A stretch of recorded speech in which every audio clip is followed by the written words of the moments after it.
A margin account allows you to borrow money to invest directly from your brokerage. It's also the only account type that allows you to directly short sell a security, which means you borrow the stock from the brokerage to sell it first and then hope to buy it back later at a lower price.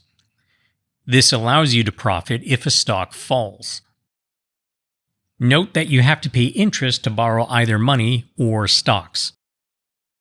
Borrowing to invest is also known as leverage. Leverage magnifies both potential returns as well as risk. Many investors will never use leverage, and you should know that you don't need to use leverage in order to be a successful investor.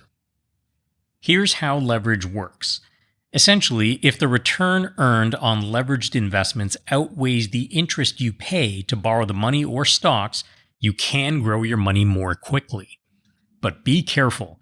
The losses are magnified too and can lead to what is known as a margin call. This is when you are forced to either deposit more funds into your account or sell some of your investments, potentially at unfavorable prices. Let's walk through an example of using leverage in a margin account to borrow to invest in a stock that you think will go up. Suppose you have $10,000 in your account. Stock XYZ is trading at $20 per share. Without margin lending, you could buy 500 shares, which is simply $10,000 divided by $20. With margin lending, your brokerage could offer to lend $10,000 to you and you could buy a total of 1,000 shares. If stock XYZ goes up to $25, your 1,000 shares would be valued at $25,000. If you sold these shares at that price, you would pay back the $10,000 loan, leaving you with $15,000. To summarize, the stock went up from $20 to $25, and that's a 25% gain. But you started with $10,000 and ended up with $15,000. That's a 50% gain on your money.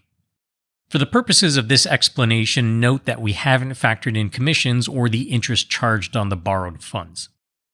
Now, let's look at what happens if the stock went down instead of going up.